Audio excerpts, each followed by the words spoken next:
Hello and welcome to African Farming. Today we're going to be talking about the participation of youth in the agricultural sector, and I'm going to be doing that with Agri SA. Seated next to me is Christo and Rheede, who is the Executive Director for Agri SA. Christo, welcome. Thank you. It's always a pleasure to be with you. And I'm joined by 4 millennials who are also going to share their excitement with us. And they are Andrea Kempfer. Welcome. Thank you, Tabi. And also we're joined by Kulani Siweya. Welcome, Kulani. Thank you, Tabi. Great to be here. And joining us remotely all the way from East London is Mihlali Khala. Mihlali, welcome. Thank you, Tabi. And lastly, we're joined by Yolanda Andrach all the way from George. Yolanda, welcome. Hello, Tabi. Christo, let me start with you. Why do you think it's important for youth to participate in agriculture? They are the future, and they will play a critical role going forward in terms of food production, growing the agriculture sector, and making sure that all of our people have enough to eat. And that's why it's so important for us to invest in them, to give them the opportunity within Agri SA. And at this point in time, we boast with 17 millennials. Today we have only 4 available, but I believe that they will take our organization to new heights. Now, speaking of Agri SA, how are you guys assisting or helping the youth to enter the agricultural sector? They enter Agri SA via learnerships, and we're very fortunate that we have the Sasol Trust that assist us with learnerships. And we've had many young people previously. Many of them have branched out to other positions, and we have seen also many of them even getting senior positions. So the young people that are sitting next to me, some of them have come from other positions, but most of them enter via learnerships. Kulani, let me come to you. Briefly tell me, what is your role in Agri SA? So I'm the Chief Economist at Agri SA. I look after everything economics in the agricultural sector. So if it has an impact on the pocket of the farmer, I get involved from a policy perspective, and I try to lobby and advocate for conducive policy environment that would enable the farmer to make his ends meet at the end of the day. If the farmer makes money, I get to eat at the end of the day. Now, what do you think needs to change in our sector in order to get more young people involved? Yeah, well, I think the change is already happening. To put it differently, the revolution is already being televised. And I think the great deal that comes from that is that the agricultural sector is not viewed as the ugly duckling of the sectors anymore, compared to the more fancier financial sectors like we saw before.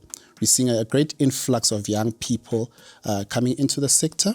And I think a big driver of that has also been just the era that we find ourselves in, where information is accessible to many people. And now they know what the agricultural sector is about. It's not just about the farming on the ground and it ends there, but there's many other places. And I think that one of the beautiful thing about that is that we're getting a whole range and variety of people coming into the sector itself, taking various roles across the agricultural landscape. And I think that bodes well for future generations and for the future of the sector itself. So yeah, the agricultural sector has gone through a facelift of sorts. And it's coming out in the numbers. We're also seeing a whole lot of corporate young people coming into the farming world as well. I couldn't have said it better myself. And one more thing, what do you think needs to happen to get more young people involved when it comes to the agri value chain in terms of imports and exports for our country? Well, so if you look at just the numbers themselves with the young people that are coming into the sector, most of them are from those who were previously not active in the sector itself, given our political dispensation. But as they come in, they play a major role in just bringing new ideas for the sector itself to become competitive and just become a sector that is on a good standing in the entire economy. And this comes through in various forms, from training programs, as well as other platforms where they can come and share their ideas, as well as just grow the sector in a much more sustainable and viable manner. Now, Mihlali, I'm going to come to you. So tell me briefly, what is your role at Agri SA? Thanks, Tabi. My role at Agri SA is the head of the corporate chamber. We deal with a vast number of corporate companies, ranging from listed companies to smaller companies, all with agricultural interests in South Africa. Now, do you think there's enough of an appetite from corporates to work with young people? Yes, Tabi, definitely. I think we can see this in how corporates invest in young people through various learnership programs, scholarships, bursaries, and internships. I think over time what we're seeing is that corporates are investing more in young people, just purely because of the value addition that young people provide to various organizations and corporate companies. Now, Mihlali, what would you say to the youth to get them more involved within our beautiful agricultural sector? I would definitely encourage young people to apply for internships. I think it's an amazing platform to learn new things and to expose yourself to the various complexities of agriculture. I think if we just keep it to a textbook or an educational perspective of the sector, it's very limiting. And I think what internships provide for young people is exposure to varying levels of leadership as well, and to the dynamics that can really equip you for future endeavors as a young person. Andrea, I hear you have quite an important role at Agri SA. Tell us more. Yes, Toby. So I'm a risk and disaster manager at Agri SA, and we know that climate change is one of the biggest threats our world is currently facing. The agricultural sector is the most vulnerable to the effects of changing climates. So as a result, disasters take place. We know that we currently have a national drought disaster. So at Agri SA, we try to assist our farmers, our farm workers with drought aid, fire aid, and through our various programs, surplus food aid campaign that we launched to distribute food across South Africa to many hunger-stricken communities. Now, speaking of the experience that you had with Agri SA, I'm sure there is one story which really shook you. Can you briefly share with us? The drought situation currently in 3 provinces, our Eastern Cape, Western Cape and Northern Cape, has brought our farming communities to their knees. I think the most powerful persons there, not the farmers or farm workers, but their wives at the end of the day. We know that farmers need to secure food. They are breadwinners at the end of the day, and seeing how these farmers have no means left. And it's not only a financial disaster, but it's also a humanitarian disaster.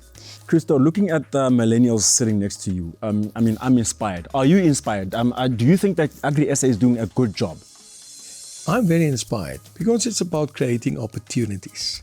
I always say you must never take an organization with you to the grave.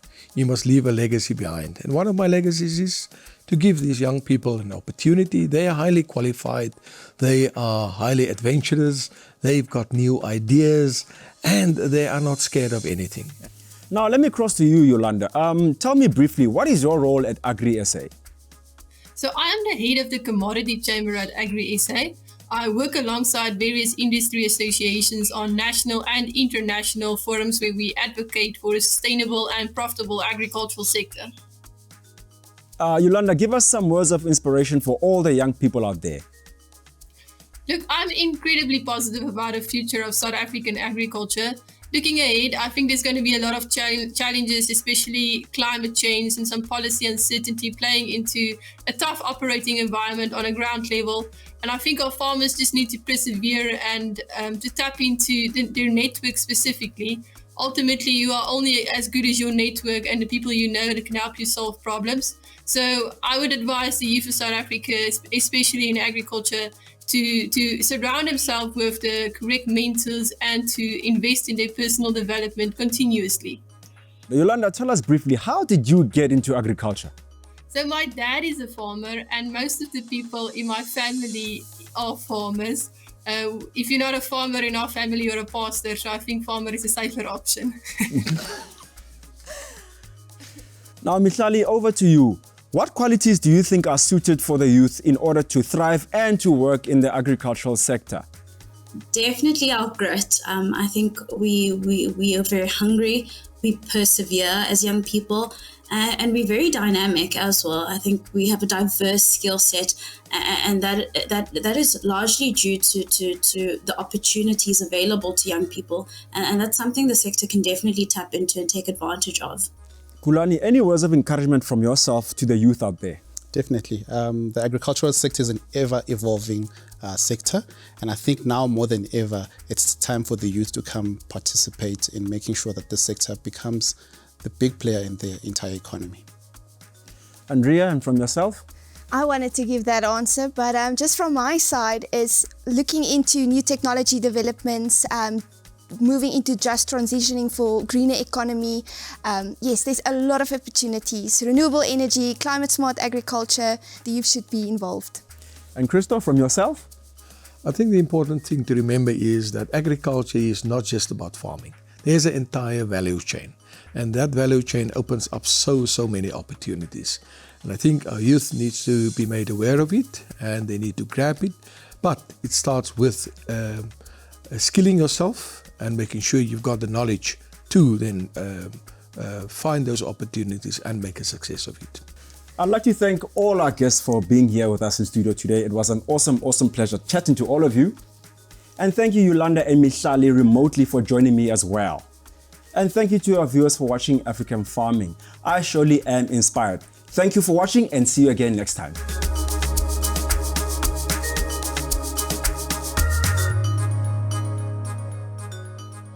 Get the necessary cover for you and your family in the event of unforeseen misfortune. The African Farming Protector Plan offers you comprehensive funeral cover for your entire family plus extended family at an affordable cost. Our product also offers benefits such as monthly discounts on groceries, discounted bus tickets, ambulance services, and trauma and assault assistance, to name a few. For more information on the African Farming Comprehensive Funeral Plan, SMS African Farming to 45269 and get the peace of mind you deserve.